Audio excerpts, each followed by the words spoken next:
Hello and welcome. This is David Cameron Gikandi. I'm going to guide you through this very brief video in which we're going to be troubleshooting the law of attraction. We're going to be looking at when it doesn't work or when it appears not to work, how do we fix it? And how do we fix a broken manifestation? You know, when we're trying to manifest something and it's not working, how do we fix that? Okay, so that's what we're going to look at in this video. We're going to make it very quick and straight to the point. This is the first video in three. The second video is we're actually going to be looking at how to find your meaning, your purpose, and your unique value. And in the third video, we're going to be looking at finding a sure path to financial security, financial independence, and general abundance as a whole. My name is David Cameron Gikandi. I'm the author of A Happy Pocket Full of Money, the creative consultant on the movie The Secret, and I am extremely happy that you decided to spend some time to watch this. I guarantee you're going to get a lot of value out of it. So let's get started right away. Now, as we go forward, we're going to be using this framework that you see in front of you, or this formula. Right, this is based on the idea that, ask and you shall receive. This is a very ancient idea. It's part of the New Age movement. It's part of ancient spiritual texts. It's part of various religions. Ask and you shall receive. Knock, seek and you shall find. Knock and it shall be opened unto you. And generally, this also summarizes the whole idea of quantum physics. As we've come to realize, quantum physics is a 100-year-old science that has proven that literally, yes, life is made of energy that responds to our asking. Now, let's be very clear on what each of these three columns represents. The first column is you ask. Asking is you. It's not necessarily asking verbally, like, can I have this? No, not really. What we're talking about here is a vibrational asking, okay? Our mind and our emotion are always 24 hours a day, 7 days a week, 365 days a year, from the day you're born or even before you're born, and even after you die, you're always just going to be emanating a vibration. That is what is called asking. In human terms, we think of it as our mind, our thoughts, our emotions. And may I clarify further here that emotions, the way we look at it over here is that an emotion is simply your subconscious thoughts, your subconscious beliefs, and beliefs are just thoughts that you take as true, rising up to the surface of your awareness, of your conscious awareness, and taking form. So emotions are subconscious thoughts and beliefs rising up to your conscious awareness and taking some kind of form that you can experience, okay? So in a way, they're the same. And then the second column here is the universe answers, all right? Now, you can consider this as energy in terms of science, all right? Quantum, if you've ever had a look at the book A Happy Pocket Full of Money, it addresses the idea of quantum physics. And also, popular TV shows nowadays like The Secret or What the Bleep Do We Know, The Fabric of the Cosmos, they all really have come to let us understand that all of life is energy, and this energy literally responds to this vibration. Now, you can also think of it as grace or providence or spirit or God, whichever way you want to think of it. The universe here answers, covers that, okay? Then the third column is you receive. In receiving, we're talking about aligning with the experience, aligning with the vibration over here, okay? In other words, not going out of alignment. And when we say acting, means showing up to experience the manifestation, to be there, to be present for it to happen through you, okay? So acting, we're not saying that you forcefully go and make something happen. It's more like you attract it, but you're there to experience it, okay? Now, let's just read this quote because it really summarizes what we mean by alignment. Three are the dwellings and the sons and daughters of man, thought, feeling, and body. When the three become one, you will say to this mountain, move, and the mountain will move. That, in a nutshell, tells us what we mean by alignment and its power, why it causes receiving, okay? Right, now typically what happens, we ask for something.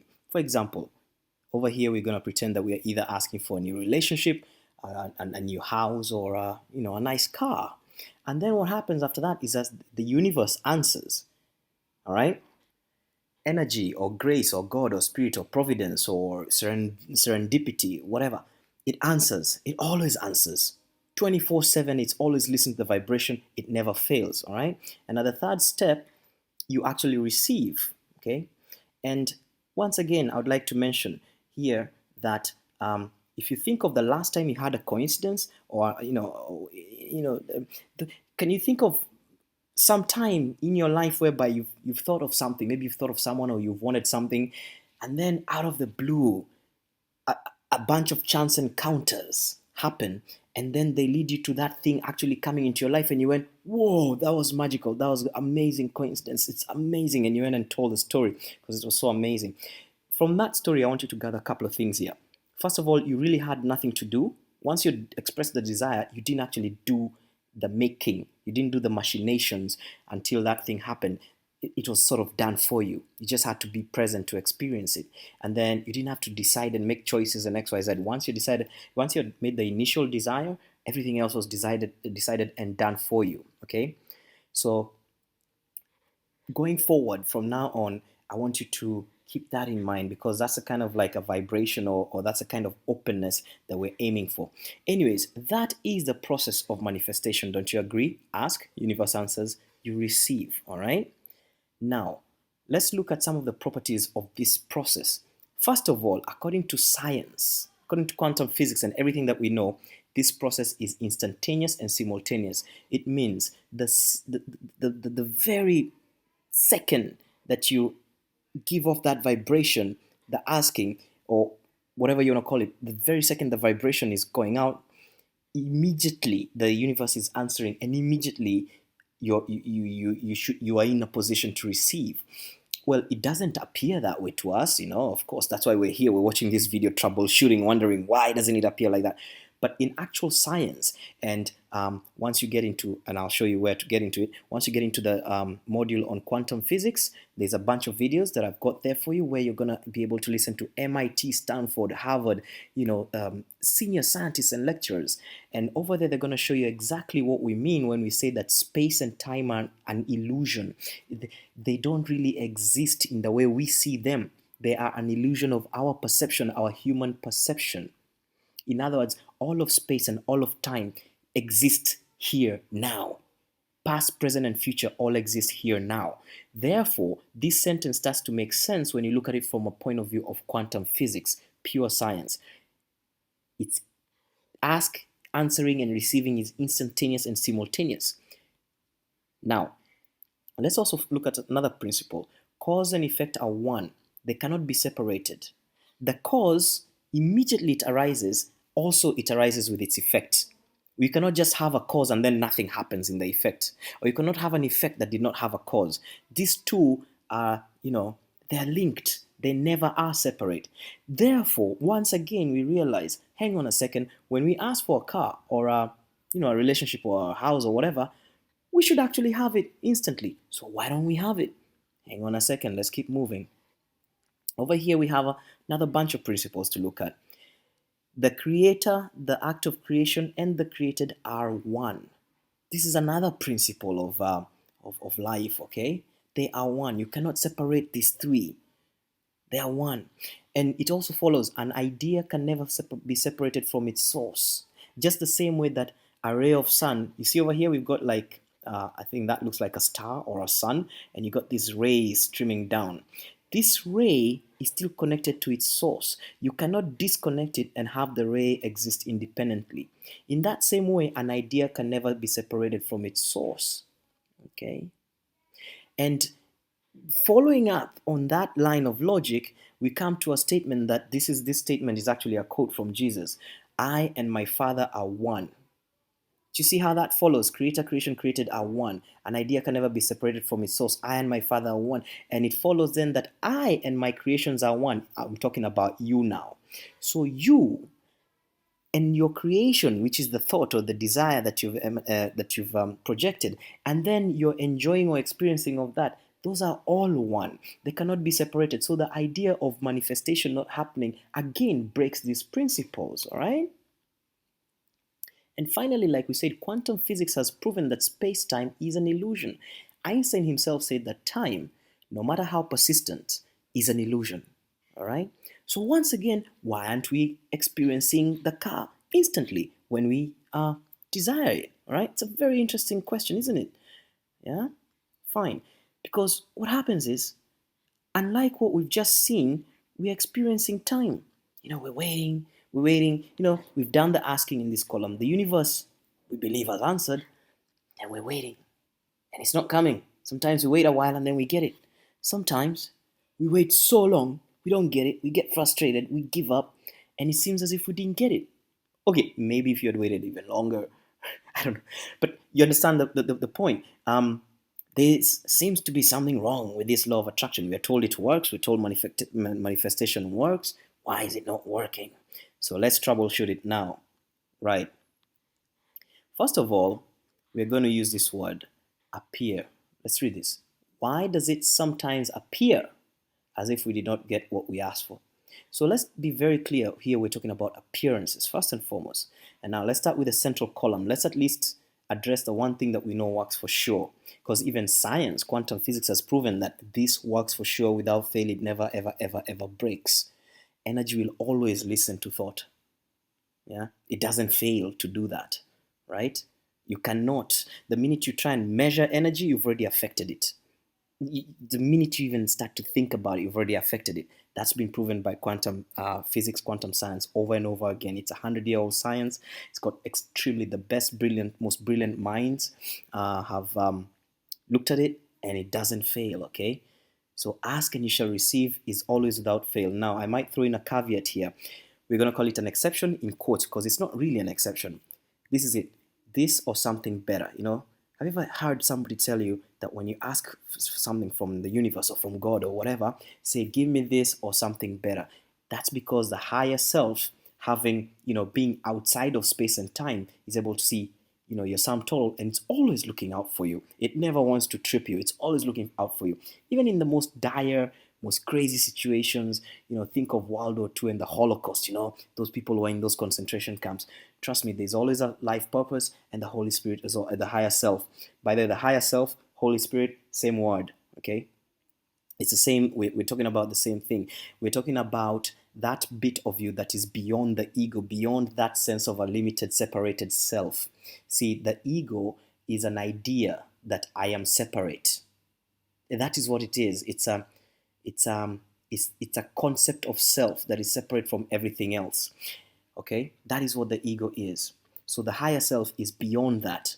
It doesn't suffer that idea. All right. So when it's looking out for you, it's always doing this or something better. You might not see it that way, but it's always doing that. Okay. So that is a so-called exception in quotes. Okay.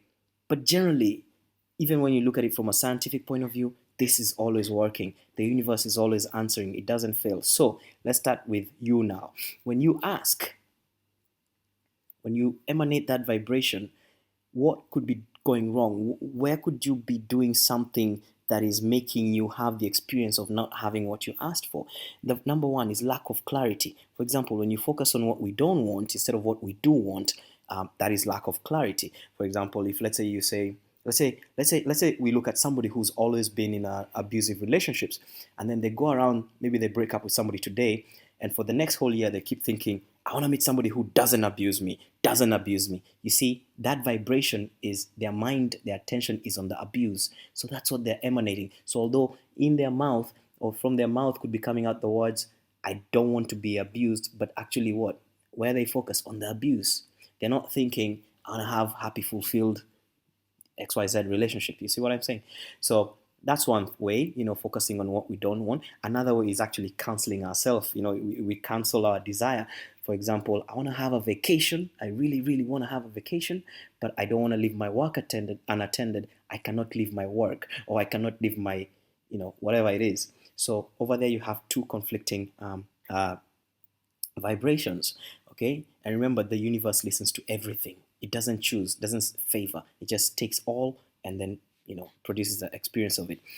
Now, the biggest, although here we've called it number two, the biggest reason or cause for desires seemingly not being answered is what we call inner child wounds. These are the subconscious resistances that we have developed as we grew up, For example, fear of abandonment, a victim worldview, poor self-image, fear of certain emotions, fear of authority, those kind of things. Those are the things we're calling the inner child wounds, right?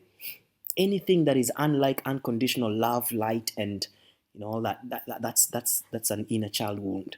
Okay, now this 24/7 is always vibrating. If you have a fear of abandonment or whatever it is, your subconscious beliefs about life, self-view, worldview, that's always vibrating. So for example, if you, let's say, have a poor self-image and you feel that you don't deserve goodness, but then you're there visualizing and thinking, on a happy good life, on a happy good life, but inside you feel that you don't deserve it, then you see those two vibrations are canceling. Now you're going to start to see that the inner child wound comes in so many places at the same time receiving. You cannot here ask for a great life and at the same time inside you have this low self value or image. You feel that you're not worthy a good life. You see?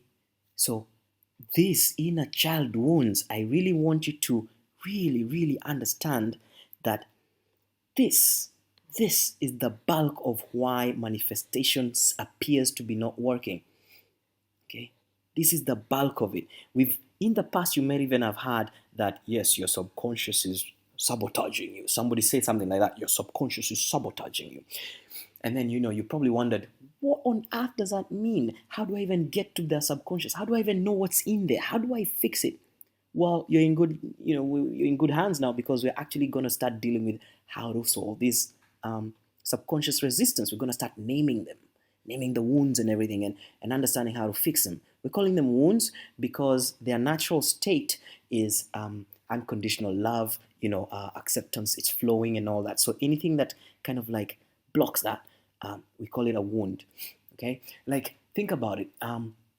I want you to imagine here like a child that has been brought up in an environment whereby maybe think about it, maybe the environment, maybe the country was in deep anxiety, maybe there was I don't know, a war there, or maybe the mom was always anxious or panicked, and maybe the father was very like those in quotes strong men who don't like emotions and anything tender, they push it away. So this child, whenever they approach the mother or whatever, they sensed an anxiety, and they sort of thought, oh, maybe I'm causing this anxiety. So a part of them, they shielded or put a wall around a part of them so that they, in their little estimation, I don't make mom anxious. And then also another wall so that if I openly show affection to dad, he gets defensive and gruff and he pushes me away.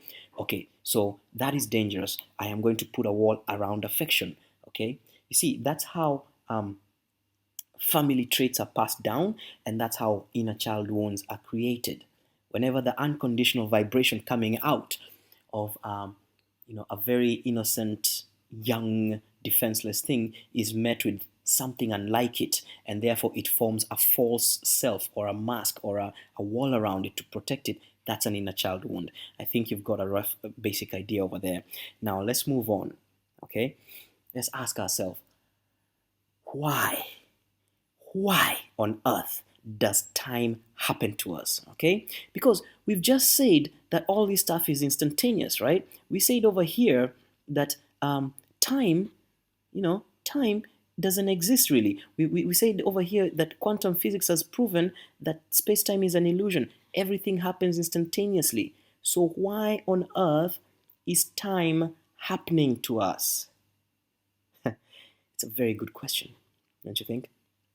Okay, now scientifically speaking, time is an aspect of the mind. Where there is no consciousness, there is no time. Okay? Where there is no consciousness, there is no time. Einstein even said this so many times. Quantum physics has proven it. Time is an aspect of the mind.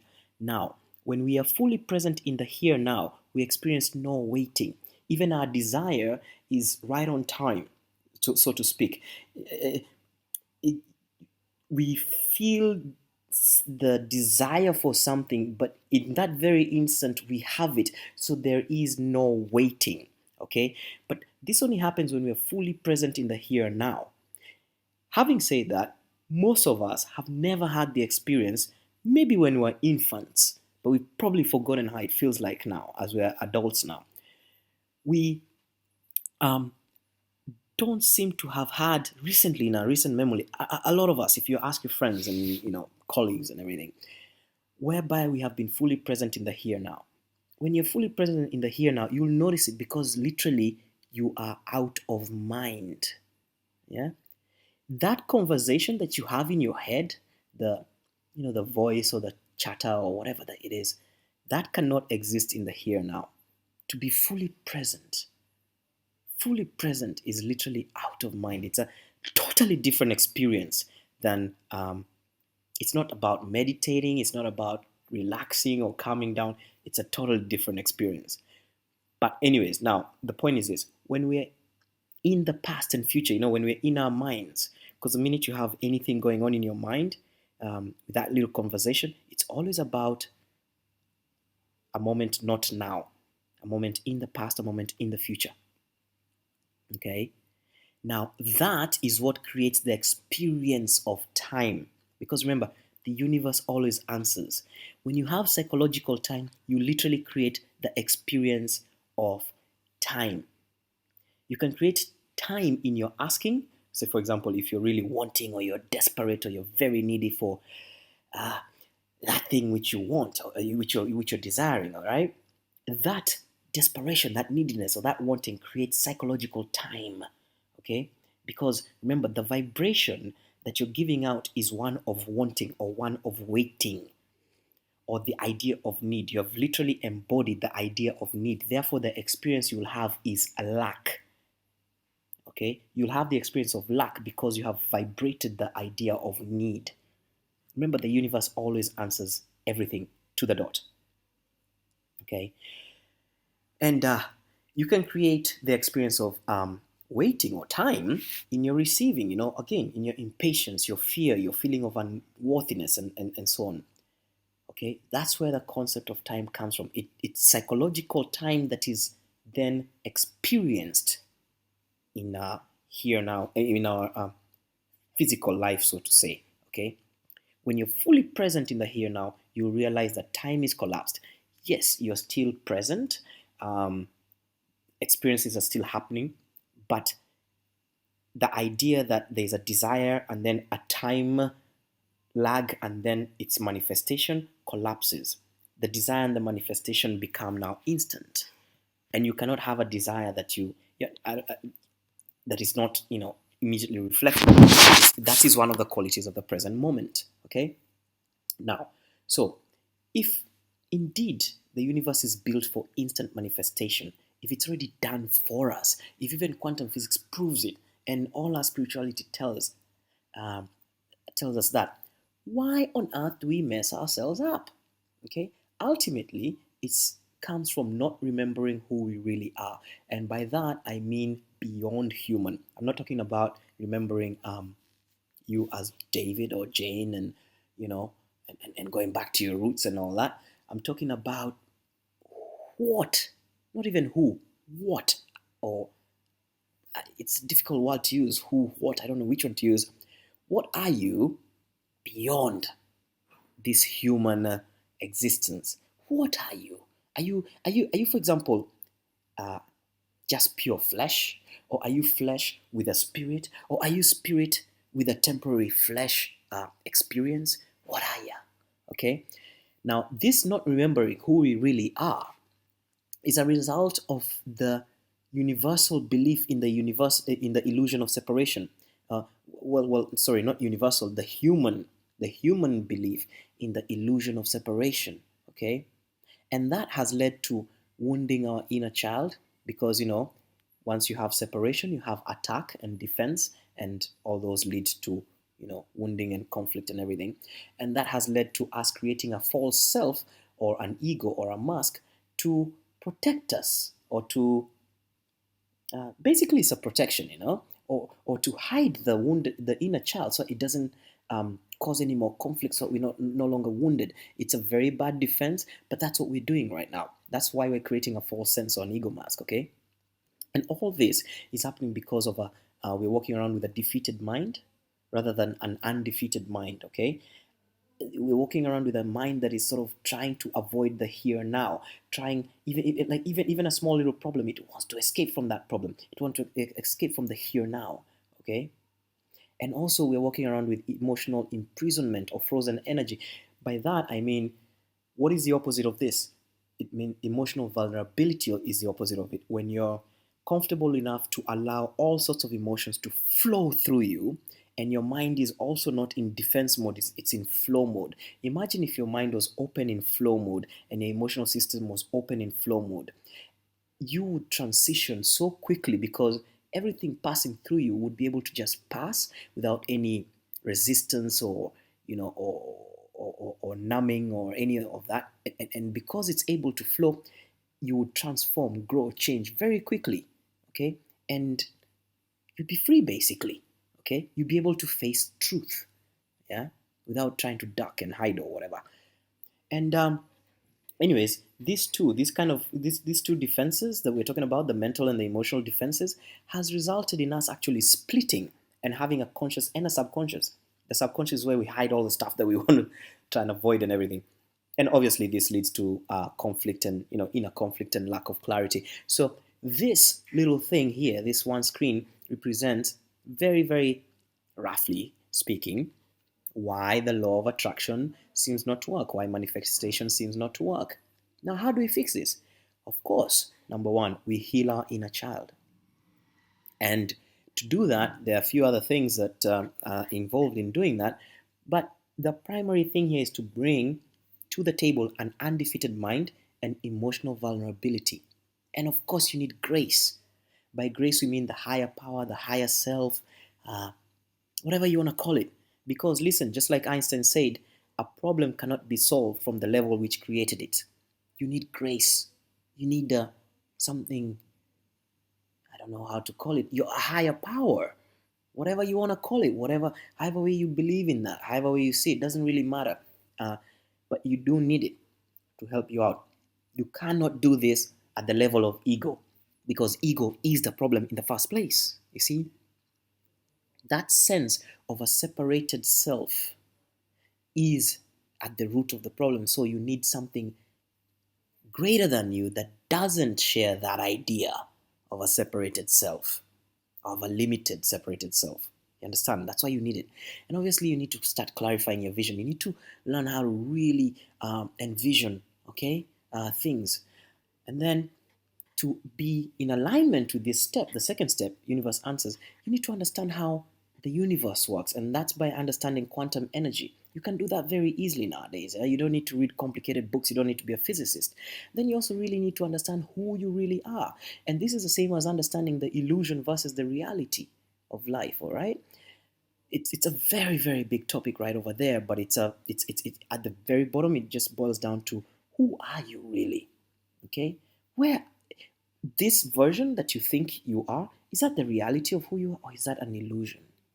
Do you understand? It's a very big question, and you cannot just assume that just because you can feel flesh, it's reality, okay?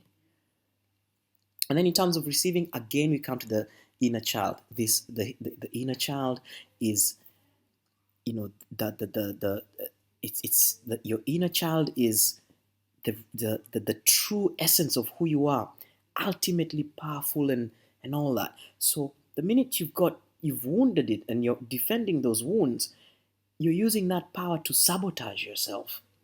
Okay? So healing those wounds immediately gets rid of the very self-sabotage that's blocking your manifestation. There's nothing else out there that can block your manifestation or that can stop the law of attraction working for you. The only thing that can do that is your inner child wounds. Okay? Now, how do we achieve all this? You see this? How do we fix this? How do we learn? How do we achieve that?